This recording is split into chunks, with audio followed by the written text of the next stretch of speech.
Ini pertanyaan datang dari Anita di Bungur, Senen. Ustazah mau tanya, apa hukumnya bagi wanita yang memakai maskara dan apakah diperbolehkan di dalam Islam? Kaitan dengan wanita tadi memakai maskara ya. Iya, baik. Anita di ya. Bungur, ya. Anita memakai maskaranya itu sendiri salah satu hal yang termasuk zina, artinya adalah berhias ya. Berhias itu tergantung berhiasnya untuk siapa. Nah, itu kalau kemudian berhiasnya untuk laki-laki yang bukan mahram, haram hukumnya. Kalau berhiasnya untuk sama perempuan, misalnya menghadiri acara yang khusus perempuan gitu, atau untuk di hadapan suaminya, misalnya untuk suaminya baru datang dari luar kota dan lain sebagainya. Nah, itu diperkenankan. Tapi yang masalahnya itu bukan pada pemakaiannya itu sendiri. Yang bermasalah adalah justru ketika berwudunya. Karena maskara yang menempel di bulu mata itu mencegah air masuk ke bagian dari bulu mata tersebut. Jadi halangi masuknya air wudu ke bagian yang tertutupi dengan maskara itu. Dan itu yang menjadikan wudunya menjadi tidak sah. Kurang sempurna juga ya. Bukan tidak sempurna, tidak sah ya, karena tidak masuk semuanya. Karena tidak ya? masuk air ke bagian ke bagian wajah tersebut gitu. Yang karenanya kalau kamu harus pakai maskara gitu ya, maka maskara tersebut itu pakailah sesudah berwudu, gitu kan, sesudah berwudu. Dan kalau kemudian kamu berwudu kembali, pastikan semua bagian dari maskara tersebut sudah terlepas semuanya dari mata, dari mata ya. Jadi jangan mata. Sampai itu menghalangi masuknya air wudu ya. Iya. Kalau misalnya nih habis selesai wudu baru kelihatan, wah ada lem nih, masih ada sisa nih dari sisa pemakaian bulu mata misalnya gitu ya, atau masih ada benda-benda yang memang menghalangkan air nyampe ke bulu mata kita gitu ya, karena si maskara tersebut itu, maka wudunya harus diulang kembali. Nah, ini hal sepele ya, mungkin ya para sahabat di luar sana nih nggak berpikir mungkin sedetil itu ya. Banyak yang memakai itu tapi akhirnya juga berwudu aja gitu ya, masih ada maskaranya di matanya yang akhirnya wudunya nggak sah. Kemudian karena wudunya nggak sah, sholatnya juga menjadi tidak sah. Ini udah dari mulai wudunya aja tidak sah ya. Bagaimana kita langsung ketika menjalankan sholatnya tadi ya. Kemudian Ustazah selanjutnya ini dari seseorang, nggak menyebutkan namanya lagi. Ustazah, jika seseorang mempunyai niat untuk mencari keridhaan Allah dalam pekerjaannya, tapi ia kehilangan keikhlasan begitu melakukan kewajibannya tersebut, apakah dalam keadaan seperti ini ia memiliki pahala di sisi Allah? Mohon jelaskan secara sempurna mengenai pengertian dari niat ikhlas nih Ustazah. Bagaimana kita bisa memisahkan riya dari niat nih? Udah bener-bener ngerjain kebaikan, ngerjain ibadah, tapi mungkin keselip ada sesuatu yang nggak membuat jadi ikhlas nih Ustazah. Ini pekerjaan apa perbuatan ya? Pekerjaan yang disebutnya ya. Antara pekerjaan dan perbuatan. Mungkin perbuatan kaitan dengan ibadah kepada Allah mungkin ya. Gitu ya. Iya. Jadi seperti ini ya. Misalnya kita mau bersedekah. Awal-awalnya sih, misalnya kita mau bangun satu tempat majelis misalnya gitu ya. Awal-awalnya ikhlas gitu. Tapi lama-kelamaan kok akhirnya kehilangan keikhlasan seperti itu. Atau mungkin maksud dia adalah dalam bekerja. Dalam bekerja dia awal niatnya adalah untuk mencari bagian nafkah, dari bagian dari ibadah itu, mencari nafkah buat keluarganya gitu ya. Tapi ternyata di tengah-tengah pekerjaannya ia kemudian kesulitan untuk tetap bisa niat mencari nafkah tersebut gitu. Jadi ini agak membingungkan ya, karena memang jawabannya bisa beda-beda ini. Baik, saya arahkan kepada yang maksud dari pekerjaan adalah perbuatannya ya. Yang namanya ikhlas adalah melakukan sesuatu karena Allah, li ajlillah. Kita misalnya mau sholat kita karena Allah tentu saja, kita wudhu karena Allah, kita mengerjakan segala sesuatu karena memang diperintah oleh Allah SWT untuk mengerjakannya. Akan tetapi di tengah pekerjaan tersebut kemudian, atau di saat kita mengerjakan perbuatan tersebut, kemudian akhirnya datang sesuatu hal, niatan-niatan yang berbeda. Misalnya, iya deh saya sholat duha nih biar sekalian nih toko nih biar cepet laku misalnya.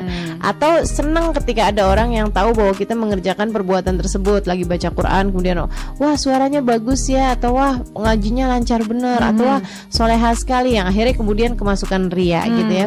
Para ulama mengatakan bahwa keikhlasan itu adalah sumber diterimanya satu amal.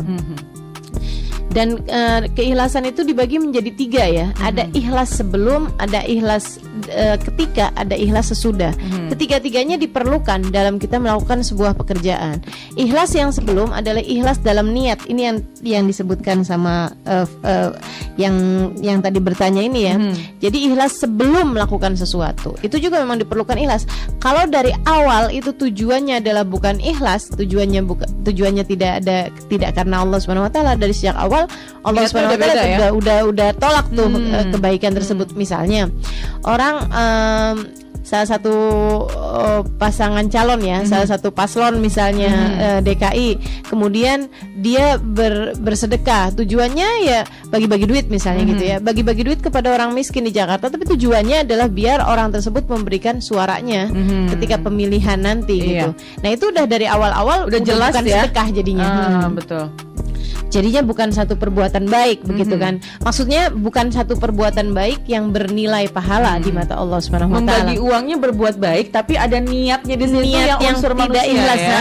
Yang tidak ikhlas tersebut yang bukan karena Allah itu yang kemudian menjadikan nilai ibadahnya itu bukan bernilai ibadah di mata Allah Subhanahu wa taala gitu.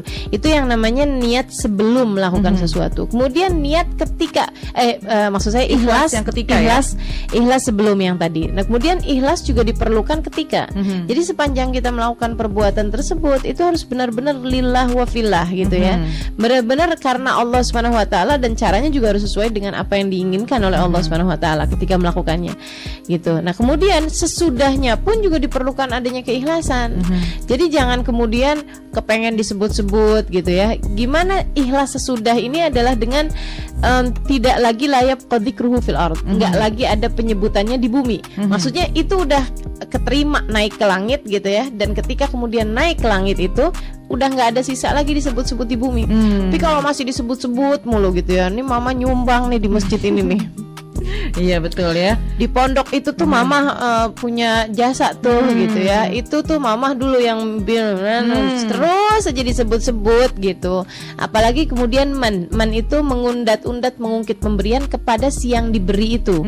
Itu akan menghancurkan gitu. Baik berupa sedekah atau berupa tahajud misalnya gitu. Pagi-pagi dia cerita sama suami, ngantuk nih soalnya tadi malam tahajud gitu kan. Ya. Nah itu semua bisa ngancurin perbuatan itu, perbuatan kebaikan tersebut, karena tidak adanya keikhlasan sesudah melakukannya gitu. Jadi sekali lagi keikhlasan ini diperlukan. Lawannya ikhlas adalah riya ya, melakukan sesuatu karena kepengen dilihat orang, pengen dipuji orang, pengen didengar orang gitu.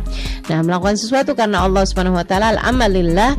Ikhlas ini tadi ini ada 3 bagian. Sekali lagi saya ulangi, ikhlas sebelum, ikhlas ketika, sama ikhlas sesudah ya. Jadi mudah-mudahan jangan sampai kita sudah melakukan pekerjaan dengan senang hati, dengan ikhlas, ternyata sesudahnya ada sesuatu yang ngeganjel, akhirnya hilang begitu aja ya. Iya. Nah, mudah-mudahan Allah karuniakan keikhlasan pada kita sekalian. Amin. Tapi jangan sampai ketakutan tidak ikhlas membuatmu meninggalkan pekerjaan tersebut. Jadi takut nggak ikhlas kita nggak mengerjakan pekerjaan itu ya. Iya, jangan. Itu justru riya katanya para ulama. Tarkul amal khaufan minar riya fahuwa riya.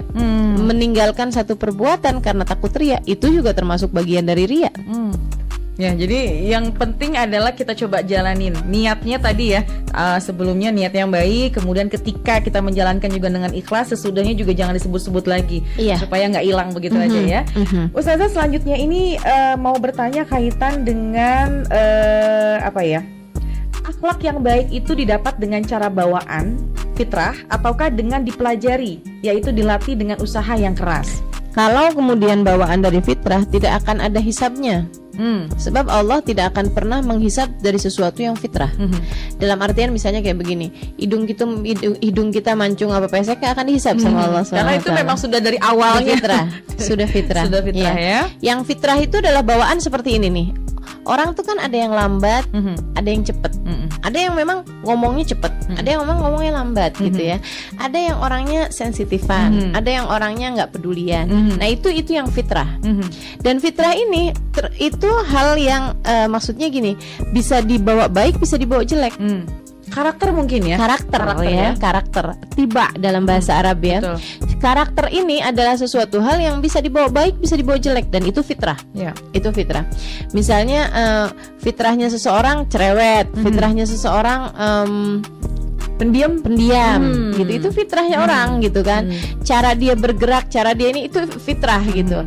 Nah, kalau kemudian akhlak itu adalah sesuatu yang diusahakan dari kestabilan antara emosi sama syahwat ya. Kestabilan antara emosi itu adalah sesuatu hal yang tidak diinginkan, respon terhadap sesuatu yang tidak diinginkan, sama syahwat. Syahwat itu respon terhadap sesuatu yang dia inginkan.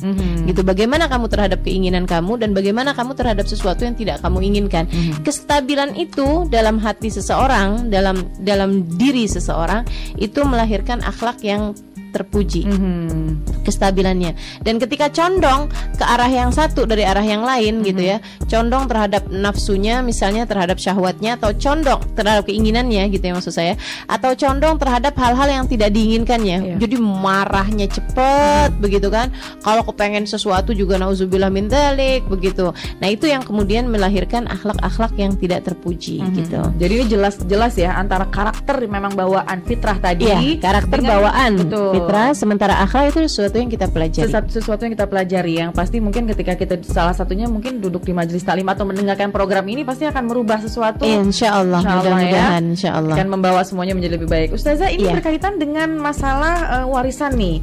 Apakah boleh dalam Islam, ini pertanyaan dari Rizka di Pejaten, bolehkah dalam Islam di mana orang tua masih ada tetapi warisan sudah mulai dibagi-bagikan kepada anaknya?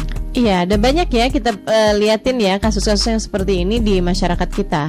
Jadi seperti ini nih, kalau orang tuanya belum sakit, orang tuanya masih sehat, masih segar bugar, masih hidup, masih normal, bisa beraktivitas, masih bisa beraktivitas, masih normal, masih seperti biasanya.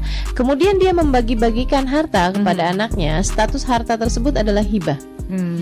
Nah, hibah ini diperbolehkan diberikan dengan syarat adil. Nabi Muhammad alaihissalam pernah satu ketika ada seorang laki-laki datang kepada Nabi kemudian mengatakan, wahai Rasulullah, saya memberikan kepada anak saya berupa sekian gitu ya. Jadilah saksi atas pemberian tersebut.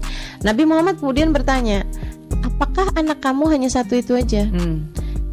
Katanya dia, enggak Rasul, saya punya beberapa anak yang lain. Apakah semuanya kamu beri? Dia bilang, enggak Rasulullah, yang ini nih saya emang sayang banget, jadi saya ngasih dia aja gitu. Kata Nabi Muhammad, ittaqullah wa'adilu fi auladikum. Ini hadis sahih. Ittaqullah wa'adilu fi auladikum. Kata Nabi Muhammad alaihissalam, takutlah kalian kepada Allah dan berbuat adillah kepada anak-anak kalian. Jadi jangan sampai ada anak yang satu kita beri, yang satu tidak kita beri, atau yang satu kita berinya banyakan daripada yang lain hanya karena kita lebih sayang sama dia lebih nurut sama kita, dia lebih sering ngajak kita jalan-jalan misalnya. Lebih condong kepada seseorang anak misalnya, pada satu anak misalnya, yang kemudian akhirnya membuat dia tidak adil kepada anak-anaknya yang lain begitu ya. Itu yang tidak diperkenankan. Nggak boleh adanya pilih kasih. Kalau pilih kasih secara hati itu pasti. Namanya orang tua punya anak 4, pasti ada salah satunya yang lebih dicinta secara hatinya daripada anak-anak yang lain. Itu nggak bisa keluar ya, orang nggak bisa keluar dari perasaan yang seperti itu. Pasti ada aja. Pasti ada ya. Ya, sebagaimana Nabi Muhammad alaihissalam dan di antara seluruh anaknya beliau paling cinta sama putrinya yang bernama Fatimah Zahra ya. Bahkan mengatakan Fatimah bid'atun minni, Fatimah bagian dariku, separuh aku adalah Fatimah, seperti itu. Nah, itu kemudian jadi kalau perasaan secara hati sih memang tidak bisa dipungkiri, akan tetapi pembagian yang wajib adil adalah pembagian berupa pembagian hal duniawi seperti ini. Jangan sampai kalau ada anak yang satu ulang tahun kita kasih hadiah, yang anak yang lain enggak gitu ya. Itu yang dapat menimbulkan perasaan-perasaan yang tidak baik bagi anaknya tersebut, keduanya ya, baik anak yang diberi lebih ataupun anak yang diberi kurang. Itu yang akan menimbulkan kemudian rasa-rasa yang enggak enak yang membuat mereka berpengaruh pada kejiwaan mereka di masa-masa dewasanya. Iya. Kemudian kalau misalnya pembagiannya tersebut adalah ketika sudah mulai sakit. Jadi kalau kemudian pembagiannya adalah sebelum sakit gitu ya, boleh-boleh aja, syaratnya cuma satu, adil ya. Dan itu bagian dari hibah tadi ya. Dari hibah. Itu hibah ya. Itu namanya hibah, nggak ada masalah apa-apa begitu kan. Langsung aja ganti nama, nih anaknya kasih ini. Semuanya kemudian lakukan itu dengan adil dan itu diperkenankan bagimu untuk melakukannya. Tapi kalau kemudian dilakukan sesudah dia sakit, udah dia sakit yang sekiranya tidak bisa diharapkan kesembuhannya. Mohon maaf, misalnya sakit stroke, misalnya sakit apalah yang udah memang sakit tua, yang udah kayaknya nih biasanya yang udah uzur sekali gitu ya. Kalau udah seperti itu kondisinya, kemudian dia bagi-bagikan, itu jatuhnya adalah wasiat.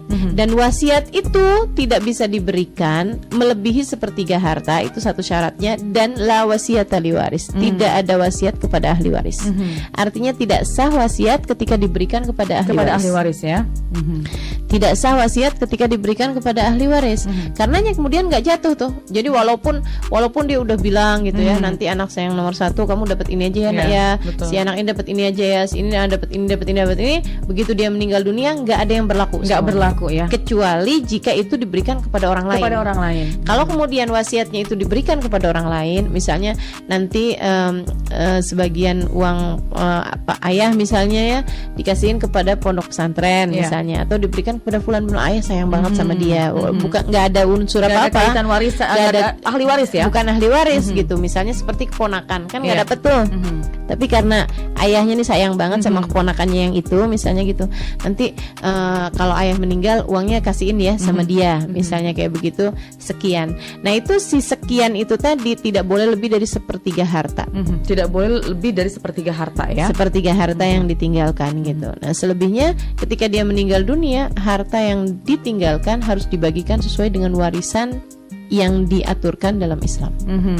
Betul ya. Jadi ini tadi pertanyaannya ketika orang tua masih ada tetapi warisan sudah mulai dibagikan. Nah, mungkin ini masih adanya posisinya seperti apa ya? Ya, itu masih ada dua detail, dua keadaan dua ciri ya, dua tanda ya. Ya, dua keadaan. Kalau memang keadaannya si ayah tersebut itu masih sehat, masih segar bugar, orang tua tersebut itu boleh-boleh saja untuk melakukan yang seperti itu, syaratnya hanya adil. Adil, dan itu sifatnya hibah ya. Iya, sifatnya hibah, bukan wasiat dan bukan warisan. Kemudian yang hibah itu artinya bahwa langsung menjadi hak milik anak. Artinya tidak disyaratkan nanti kamu baru boleh tinggalin sesudah ayah wafat ya. Itu nggak boleh gitu. Harus memang sudah menjadi hak milik anak-anak tersebut di masa hidupnya sang ayah itu atau orang tua tersebut. Nah, ketika kemudian keadaan kondisinya itu sudah mulai sakit yang layur jabur'u, yang tidak bisa diharapkan kesembuhannya, maka itu status harta yang dibagikan adalah wasiat. Dan wasiat itu satu hanya berlaku untuk sepertiga harta, dan yang kedua tidak diberlakukan wasiat untuk ahli waris. Ya, sudah jelas sekali ya. Selanjutnya Ustazah, ini masih berkaitan dengan tadi di Ustazah, di keluarga kami, kakak atau adik ada yang suami atau istrinya non-muslim. Apakah dalam pembagian warisan kakak atau adik kami ini bisa mendapat haknya? Begitu juga sebaliknya, jika kakak atau adik kami jika di pihak suami atau istrinya, apakah boleh kita menerima warisan dari mereka yang non-muslim? Nah, ini kaitan dengan hubungan yang berbeda agama ya. Iya, baik. Tidak ada waris kepada orang yang kafir ya. Maksudnya tidak ada waris kepada berbeda gimana ya ayatnya, orang kafir itu tidak mewarisi dan tidak diwarisi gitu. Jadi artinya bahwa orang muslim, baik yang dia yang jadi yang meninggal ataupun dia yang menjadi yang ditinggalkan, itu tidak bisa menerima warisan dan tidak bisa mewarisi kepada yang non muslim. Kepada yang non muslim, artinya tidak bisa mendapatkan. Kalau kemudian dia nih statusnya sebagai orang yang punya mertua misalnya gitu ya, mertuanya non muslim gitu, dia kemudian memberikan harta sewaktu hidupnya. Nah, kalau harta tersebut itu diberikan begitu aja, artinya kan jatuhnya sebagai hibah. Begitu ya. Itu boleh-boleh aja, nggak jadi masalah kalau jatuhnya hibah. Tapi kalau kemudian jatuhnya waris, nah itu maka dia tidak masuk ke dalam perhitungan yang berhak mendapatkan harta waris tadi ya. Iya, seperti itu gitu. Demikian pula dengan kalau ada orang muslim, orang tua muslim gitu ya, kemudian dia meninggal dunia, anaknya ada yang tidak muslim, itu dia tidak berhak mendapatkan waris. Jadi jelas ketika masih ada, kalaupun mau dibagi, mau diberikan, itu bagian dari hadiah tadi mungkin Ustazah hibah ya. Tapi ketika memang sudah wafat, artinya ini judulnya adalah warisan. Nah, itu ketika ada keluarga yang memang semestinya mendapatkan, tapi karena berbeda agama, maka itu akan menjadi terputus. Ustazah, ada satu pertanyaan lagi sebelum ditutup, boleh ya Ustazah, dari Mirza di Jakarta. Ustazah, binatang-binatang apa saja yang tergolong binatang fasik? Dan menurut syar'i, jenis binatang apa saja yang boleh dibunuh? Dari Mirsa di Jakarta. Baik ya, jenis binatang fawasik itu semua binatang-binatang yang mengganggu kehidupan umat manusia itu dianggap sebagai binatang yang fawasik. Misalnya kayak ular yang wajib dibunuh ya. Bukan boleh dibunuh, wajib dibunuh. Wajib bahkan ya. Jadi kalau misalnya ada ular melintas di rumah kita wajib bunuh. Jangan kemudian jangan, kesian, biarin aja. Nanti nggak bunuh salah satu keluarga kamu, dia nggak matuk salah satu keluarga kamu, dia pindah ke sebelah. Pindah ke rumah tetangga gitu. Jadi kita kapanpun kita menemukan binatang-binatang fawasik itu kayak ular dan lain sebagainya, itu kita wajib membunuhnya gitu. Yang dimaksud dengan fawasik adalah binatang-binatang yang mengganggu kehidupan manusia secara jelas-jelasan gangguannya gitu. Yang masuk di situ seperti binatang ular, seperti kalajengking misalnya, seperti binatang-binatang yang memiliki bisa ya. Itu semuanya wajib untuk dibunuh. Yang membahayakan manusia pasti. Yang membahayakan manusia. Mohon maaf, anjing yang sedang kena apa tuh namanya? Binatang rabies ya. Anjing yang kena rabies wajib dibunuh. Tapi anjing yang enggak kena rabies enggak boleh dibunuh. Enggak boleh dibunuh kecuali kalau di tingkatan yang mengganggu gitu. Sama halnya dengan kucing, anjing bener nggak boleh dibunuh. Nggak boleh dibunuh kecuali kalau dia kena penyakit rabies. Kalau selagi dia masih sehat, tidak punya penyakit apa-apa yang mengganggu masyarakat gitu ya, dia najis betul. Kalau kita kena apa namanya ludahnya, kena air liurnya, itu wajib dicuci 7 kali. Tapi bukan berarti si binatang tersebut boleh dibunuh, nggak boleh gitu. Jangan sampai kita kemudian pergi ke rumah tetangga, binatangnya kita racunin. Iya gitu betul, nggak kenapa-napa itu binatangnya ya. Nggak kenapa-napa gitu. Jadi yang boleh dibunuh dari binatang fawasik itu adalah semua binatang-binatang yang mengganggu secara jelas-jelasan, dengan gangguan yang sangat-sangat berbahaya ya, sangat berbahaya. Makanya ketika kemudian ada orang-orang yang kena sakit apa tuh, demam berdarah misalnya, kemudian pemerintah kemudian semprotin nyamuk-nyamuknya gitu, itu memang sesuatu hal yang harus dilakukan. Iya, karena patokannya adalah jenis binatang apa yang boleh dibunuh adalah jenis binatang yang memang bisa membahayakan masyarakat. Mungkin seperti itu patokannya Ustazah ya. Baik, sudah lumayan sekali nih, alhamdulillah semua pertanyaan untuk hari ini sudah dijawab satu-satu oleh Ustazah Rumali Terus.